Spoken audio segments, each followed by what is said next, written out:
Really? Now we can leave this city. Let's drive to the open air.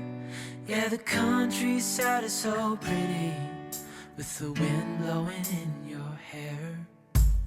We can look back someday. Baby, don't you understand that we only get one life? I wanna make it count, honey. Come on now and take my hand. Hello, friends.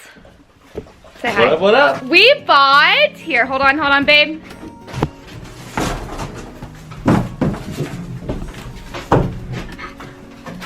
This is our And it is bathtub. freaking huge. We picked it up at Menards today. It is a 32-inch width bathtub. However, it's got, what's it called, a contour? There's a name for it. Contour bathtub. Yeah, it's a contour bathtub. So it's got a nice big curve that comes out to the side of Oh it. my God. So the actual width in the middle is about 34 inches, but it's super deep too. Both very excited about that. And then we also have the shower surround back here that we got to match it that Summer put back in the box, so never mind. Sorry, I did. But we are going to install this sucker. So first thing we got to do is get all of our ceiling insulation out of our bathroom.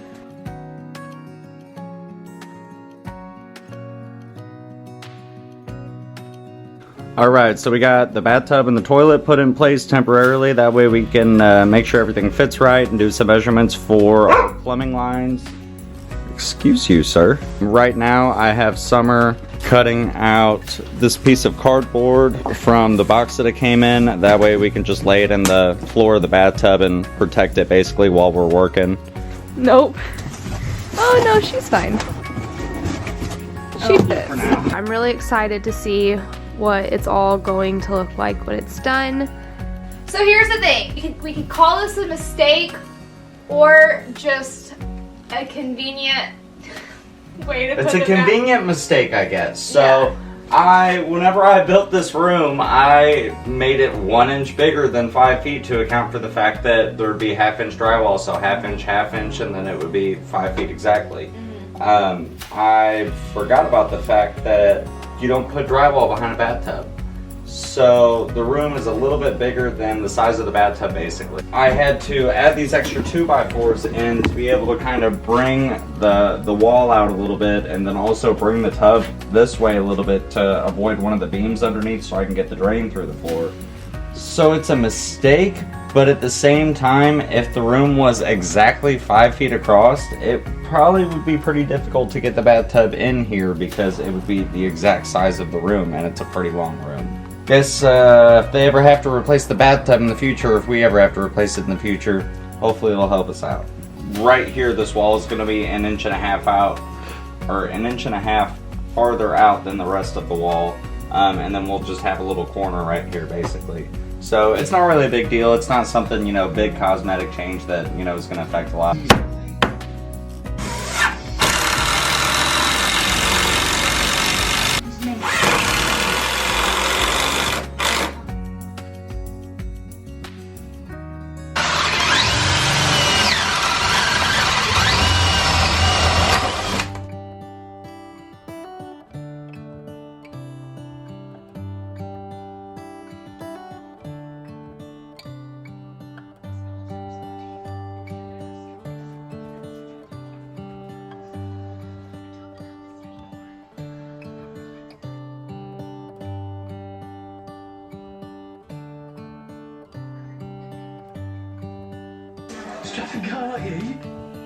So Cody's sketching out his water lines and I'm working on, I sealed all of the windows earlier today and now I'm working on scraping around them so that way we can fit the drywall and finish them up. That's it. What is it? That is the main water shutoff valve. Obviously it's going to be mounted to the house over there, but I had to at least get it through the floor. Tell me what you got going on. So far I have the cold water line ran down through the wall, I have the house supply line ran through the floor, and right now I just put on this 90-degree fitting for our hot water line that I'm about to run through. Beautiful. You're doing an amazing job. I'm trying, girl.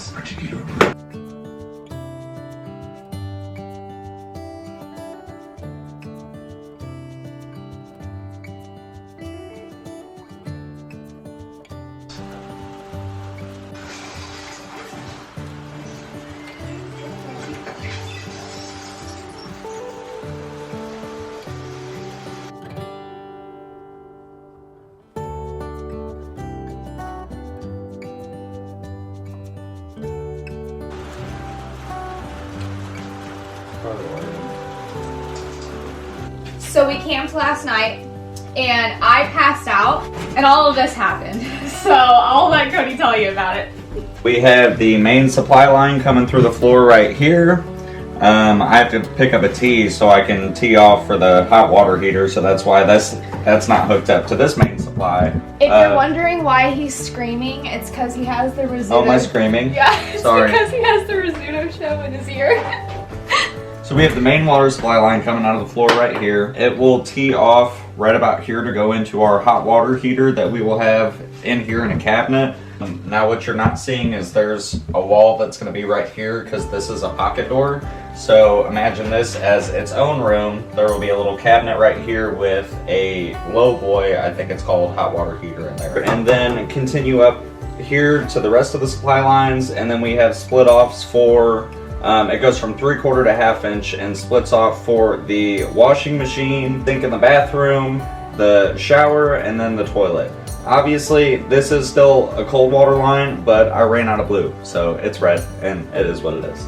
And then we have the hot water side on right here. So, like I said, it'll tee off into the hot water heater, and then on this side of the hot water heater, we'll have the hot water coming from the heater into the wall, go off into this manifold right here, and then split off to the washer, the sink, and then the shower there.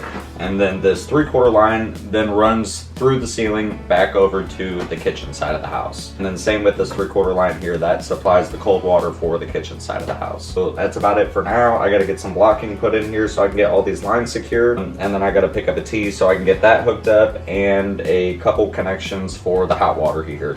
Because not a lot of people know, but you're not allowed to hook PEX directly up to a hot water heater. You have to have a metal connection in between the two, so we'll have to get some adapters for that.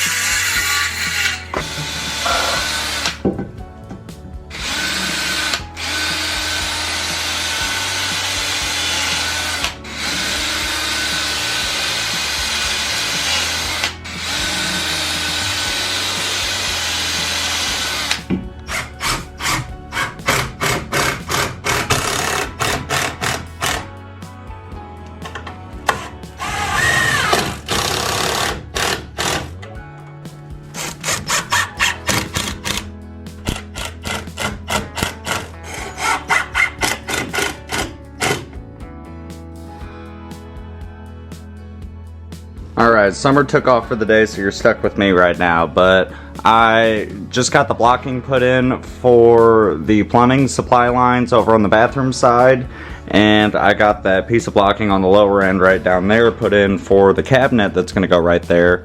But a little trick I wanted to show y'all, I needed to get these cold water lines away from this hot water line so I could put spray foam in between it to insulate in between the two. That way our hot water's not getting cold and cold water's not getting hot, you know, from where they're intended to be.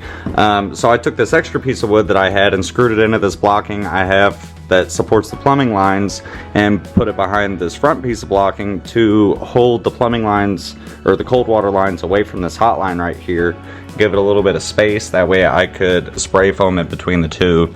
Not only will it insulate between the two, but it also kind of helps them from moving around as well. Now I'm working on getting some of this ceiling insulation put in. Basically what we have to do is, since we still have a section of wall above the actual wall itself, we have to cut 10-inch pieces to be able to place on the wall right there, and then we're putting batt pieces in between the ceiling joists right here.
Damn it.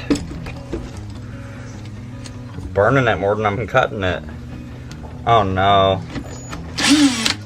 What happened? My drill's smoking. Oh no. Cody's drill motor burnt out. So he's going at this the old-fashioned way, I guess.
I don't want to snap that all the way because I'm not done with it, but pretty, huh? Yeah.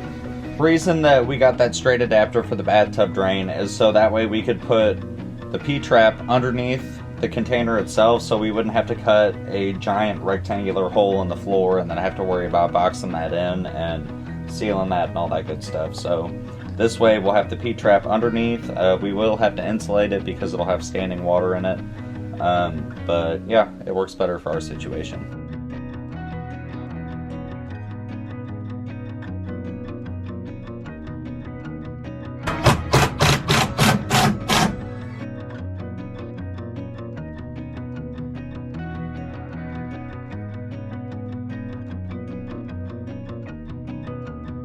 So that's a pretty stable bathtub right there.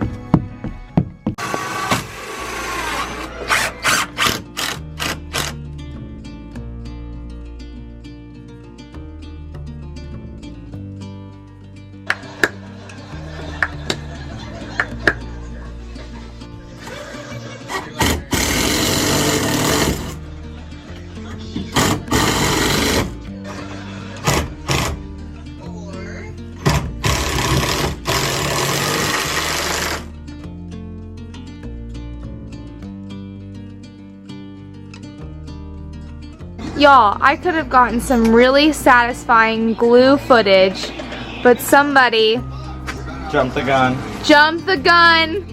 Literally. Get it? Get it? Because it's a glue gun. No, not funny. It's a caulk cup. Oh. Not nice S's anymore.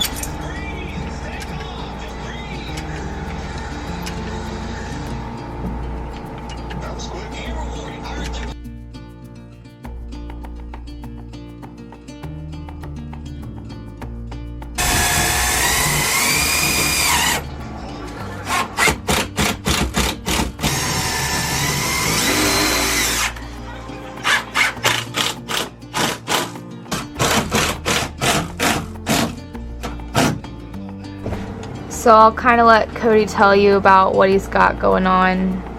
It's a contraption.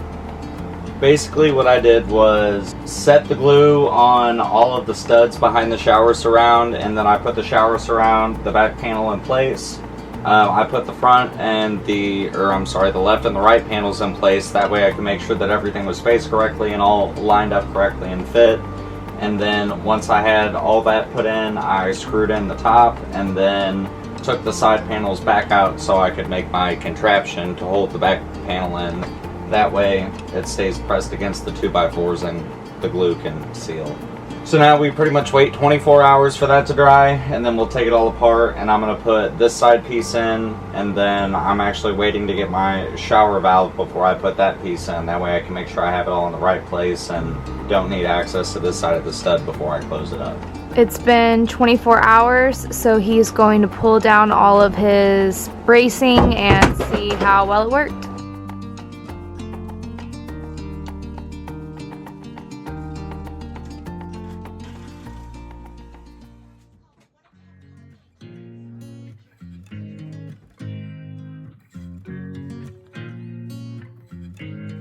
work just as hard as I do. I just want them to be comfortable. Skechers, a comfort shoe. A car door to your front door. So we're going to tip you for delivery.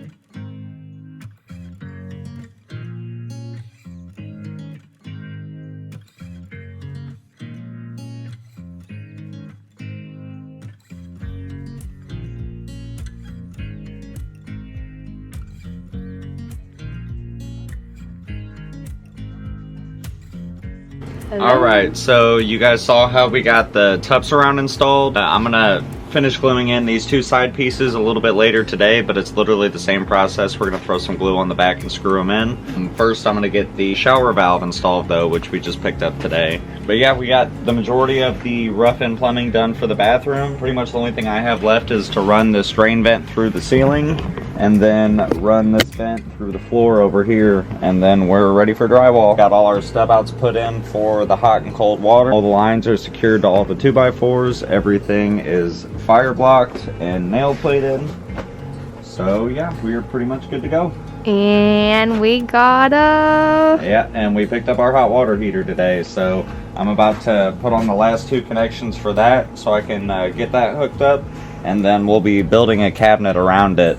So we'll have kind of like a little laundry folding station right there, basically. Next week we'll go over how, or I guess all the finishing touches for the plumbing, the rest of the drains that we'll be finishing, and the rest of the PEX that we'll be finishing. I'll have to do a pressure test on the PEX before we put any drywall up. That way we make sure there's nothing in the walls that can leak anywhere. And same thing with the drains. We'll put some test plugs in those and fill them up with water and make sure they don't leak anywhere. And then we'll be ready for drywall. Yep, alright. See you next week. Bye guys.